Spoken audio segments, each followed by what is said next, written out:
அரசு தனி சட்டம் வந்து இயற்றும் போது ஓட்டு வங்கி மட்டும் தான் பாதிக்கும் அப்படின்னு நினைச்சிட்டு இவங்க அரசியல்வாதிகள் பின்வாங்குறாங்களா, இல்லைன்னா வேற என்னென்ன காரணங்கள் இருக்கலாம் நீங்க நினைக்கிறீங்க? சார், திமுக அதிமுகக்குள்ள சாதி, அதாவது மாவட்ட அளவில், ஒன்றிய அளவில், கிளை அளவில் சாதியத்தை தூக்கி பிடிக்கக்கூடியவர்களை மிகப்பெரிய பொறுப்பில் இருக்கிறாங்க.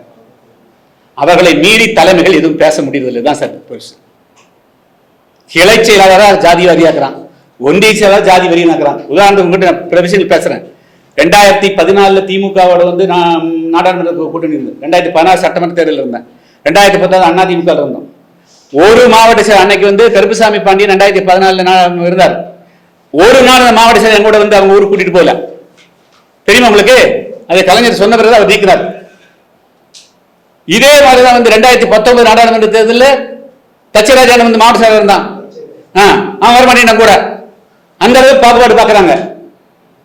அப்ப எப்படி இந்த கட்சியெல்லாம் உருப்படும்? இவங்களை எப்படி பேசணும்னு நினைப்பீங்க? நாங்க எவ்வளவு ஆத்திரங்களையும் கோபங்களையும் அவமானங்களையும் தாண்டிட்டு வந்து நாங்க வந்து இந்த இருக்கிறோம். அதனால வந்து திமுக அதிமுக கட்சிகள் எல்லாம் தங்களை வந்து மறு ஆய்வு செஞ்சுக்கணும். தலைமைகள் வெறும் நீங்க ஓட்டுல ஜெயிக்கிற காலகட்டம் இப்படியே ஜெயிச்சுட்டு போயிடலாம், இப்படியே காலகட்டம் இருக்குன்னு நினைக்காதீங்க. வந்து உங்களை எல்லாமே நீங்க வந்து உங்களை மறு ரீஸ்ட்ரக்சர் பண்ணிக்க, பார்ட்டி ரீஸ்ட்ரக்சர் பண்ணுங்க. ஏன் வந்து எடப்பாடி பழனிசாமி ஒரு அறிக்கை கொடுத்துருங்க, அங்க போயிருந்தீங்கல்ல, இவர் போனார்ல, அப்ப உங்களுக்கு வந்து இந்த சமுதாயம் கோவிச்சுக்கணும். அப்ப என்ன ஆகுது? பல்லரே பறையரே சக்கரையரை வெட்டினா இவங்க வந்து கோவப்பட மாட்டாங்க, இவங்களை எப்படியாவது தனிச்சுக்கலாம். ஆனா தேவரை வந்து பண்ணா அவங்க கோவிச்சுக்குவாங்க. இன்னும் அவங்க தான் தமிழ்நாட்டு 100 ஓட்டு வச்சுக்கிறாங்களா? பாக்கி எல்லாம் ஆல்ரெடி ஓட்டு இல்லையா? பாக்கி யாரும் ஓட்டு போடுறதே இல்லையா? இதெல்லாம் என்ன பார்வை? இதுக்கு நீங்க திராவிடம் பேசுறீங்க, இதுக்கு முற்போக்கு பேசுறீங்க. ஆனா தயவு வந்து இல்ல திமுக அதிமுக பிஜேபின்னு சொல்றேன். நயினா நகர் இந்த ஊர் தானே, நீ ஓட்டு வாங்குறீல்ல, நீ ஏன் கட்டிக்க மாட்டேங்கிற? ஒரு அறிக்கை கொடுக்கல. அப்போ அந்த தேவர்கள் வந்து யாருக்கு கூடிய யாரு நீ கட்டிக்க மாட்டீங்க, கட்சி தலைமை கண்டிக்காது ஆச்சுங்களா? எல்லாரும் சம்பந்தம் எல்லாம் பேசிட்டு போவீங்க. அப்ப நாங்களும் மௌனம் காக்கணுமா? நாங்களும் மௌனம் காக்கணும் இந்த நாட்டில்? அதை எதிர்பார்க்காதீங்க. நாங்கள் வந்து எங்களுக்கு எதிராக வன்முறை கட்டவிழ்த்து விடப்பட்டால் நாங்கள் அதை கண்டிப்போம். அதுதான் வந்து அதை எதிர்த்து நிற்போம். கவினுடைய தந்தை பேசும்போது கவினுடைய தந்தை பேசுறாரு, பேசும்போது என்ன சொல்றாரு அப்படின்னா, திருமாவளவன் வருவார், கவினுடைய மரணம் வந்து நாடாளுமன்றம் வரைக்கும் எதிரொலிக்கும் அப்படிங்கிறாரு. அப்போ புதிய தமிழகம் கட்சி அந்த இடத்துல ஒரு வலுவெடுத்தது அப்படின்னு ஒரு காரணா எப்படி புரிஞ்சுக்கிறது? அது டைவர்ட் பண்ண வேண்டாம். அது அவசர சட்டம் சட்டம் என்ன காரணியை கொண்டு வரும்? ஏன்னா வெட்டினா அப்படின்னா மேல குழந்தைக்கு பதிவு பண்றாங்க, சட்ட நடைமுறை. இது வந்து இது வந்து குடும்ப கௌரவம். இது வந்து குடும்ப கௌரவம், சாதி கௌரவத்துக்காகத்தான் வந்து இந்த குணம் இருக்குது. அப்ப குடும்பத்தோட இது வந்து சேர்க்கணும். அதாவது பண்ணா குடும்பத்தோட சேர்த்தோம். பையன் பண்ணான்னா அப்பா அம்மாவும் சேர்க்கணும். இந்த குடும்பத்தில் அத்தனை பேரும் குற்றவாளிகளாக சேர்க்கக்கூடியதுதான் அந்த சட்டம். ஏன்னா ஏற்கனவே வந்து 1989 வன்கொடுமை தடுப்பு சட்டத்துல பியூனிட்டிவ் பனிஷ்மெண்ட் உண்டுங்க. பட்டியலின மக்களுக்கு எதிராக வந்து இது மாதிரி வன்முறைகள் நடந்தால் அந்த ஊரவே குற்றவாளியா அறிவிக்கலாம்னு இருக்குதுங்க. இந்த ஊரவே ஊர் மேலே கேஸ் போடலாம் இருக்குது, கருத்து இருக்குது. அவங்களுக்கு துப்பாக்கி வழங்கணும் கூட இருக்குது.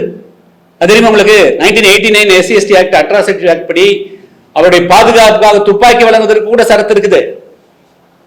அதனால சட்டத்தை இடம் வெளியில சொல்ல முடியாது. இது வந்து ஏன் வந்து அவசர சட்டம் தேவைப்படுதுன்னு சொன்னால், இது குடும்ப கௌரவம் என்ற அடிப்படையில அந்த பெண் மீறினாலோ ஆண் மீறினாலோ அப்பா அம்மா அண்ணன் தம்பி மாமன் மச்சான் உற்றார் உறவினர் அனைவரும் சேர்ந்து கூலிப்படையும் சேர்த்தி கொண்டு இந்த கொலை நடைபெறுகிறது. எனவே இது அனைவருக்கும் உள்ளடங்கி இந்த சட்டம் செல்லும் பாயும் என்ற ஒரு அச்சம் வருகின்ற பொழுது கொலைகள் மிக விரிவாக குறையும். அது கூட அவங்களோட சொத்துக்களை பறிமுதல் செய்யணும், அவங்கள படிப்புகளை பறிமுதல் செய்யணும். இது மாதிரிலாம் ஒரு எக்ஸ்ட்ரீமா போகணுங்க. சாதியவாதிகள் வந்து ஓட்டுக்காக வேண்டி எங்களை யூஸ் பண்ணிக்கிறாங்க அப்படின்னு சொல்லிட்டு தாழ்த்தப்பட்ட சமூகத்துக்கு நம்ம எந்த அளவுக்கு விழிப்புணர்வு ஏற்படுத்தணும்? தாழ்த்தப்பட்ட வார்த்தை பயன்படுத்தாதீங்க. ஒடுக்கப்பட்டவர்கள், ஓகே, அது தாழ்த்தப்பட்டவர்கள்லாம் வந்து அவங்கள இது பண்ணி சொல்லல. அம்பேத்கரே அந்த மாதிரி தான் குறிப்பிடுவாரு பல இடத்துல. நான் அதை மீன் பண்ணி தான் சொல்றேன். சோ இவங்க வந்து நாம இன்னும் எவ்வளவு ஒற்றுமையா இருக்கணும் அப்படின்றத வந்து மேலோங்கி எடுத்து செல்லணும்னு நீங்க நினைக்கிறீங்க? ஏன்னா அவங்கதான் அதுக்கான விழிப்புணர்வு அதிகமா தேவை. அதாவது சிறு சிறு சலுகைகள் அல்லது அவருடைய ஏமாற்று வார்த்தைகளை நம்பி ஏமாறக்கூடாது. அது தேசிய கட்சியோ மாநில கட்சியோ இவர்களெல்லாம் இவர்களுடைய உண்மையான சொரூபத்தை தெரிந்து கொண்டே, அவர்கள் யார் என்பதை தெரிந்து கொண்டே அவர்களான உறவு வைக்கணும் தான். அதான் அதில் அந்த கட்சிகளுக்குள்ள போய் கரைஞ்சு போயிடாம, அவர்கள் சொல்லக்கூடிய வார்த்தைகளால் ஈர்க்கப்பட்டு அழிஞ்சு போயிடாம, அவர்கள் யார், நாம் எப்படி இருக்கணும் அப்படின்னு வந்து நெருப்புக்குள்ள வந்து ஒரு பொருளை சூடு பண்ற போது நெருப்புக்குள்ள காய்ந்து போகாம தள்ளி நின்று குளிர்காயிற மாதிரி பண்ணிட்டு போகணும். அவ்வளவுதான். சார், ஒரு அறிக்கை ஒன்று கண்டன அறிக்கை பதிவு பண்ணிருக்கீங்க சுஜித் மரணத்தை தொடர்ந்து. அதுல வந்து அமைச்சர்களும் புதிய புரோக்கர்களும் போனதுக்கு அப்புறம் தான் பாடி அவங்க அப்பா வாங்கினார், உறுதியா இருந்தாருன்னு சொன்னீங்க. யார் அந்த புரோக்கர்? ஏன் இவ்வளவு உறுதியான ஒரு மனிதன் அங்க மட்டும் சூசகமா வருது எல்லா வார்த்தைகள்லாம்? அது பார்த்தா போட்டோ பார்த்தா தெரிஞ்சு போச்சுல்ல. போட்டோவே சில விஷயங்கள் படத்தை பார்த்து தெரிஞ்சு கொள்ளுங்கிற மாதிரி படமே இருக்குது இல்லைங்க. அது மாதிரி வேணும்னு சொல்லுது இல்ல அதுல படம் பார்த்து கதை சொல்லுங்கிற மாதிரி படத்தை பார்த்தாலே தெரிஞ்ச யாராவது அமைச்சர் இருந்தாங்க, யாரோட புரோக்கர் இருந்தாங்க, ரெண்டாவது புரோக்கர் யாரு, முதல் புரோக்கரா யாரு அப்படிங்கிறது தெரிஞ்சிருமில்ல. அவங்க அப்பா உறுதியாக தான் இருந்தார். அந்த 4 பேரும் அப்பா உறுதியாக தான் இருந்தார். நான் வாங்க மாட்டேன், அந்த தாயை அந்த அம்மாவை கைது செய்வது வாங்க மாட்டேன் தான் இருந்தார்.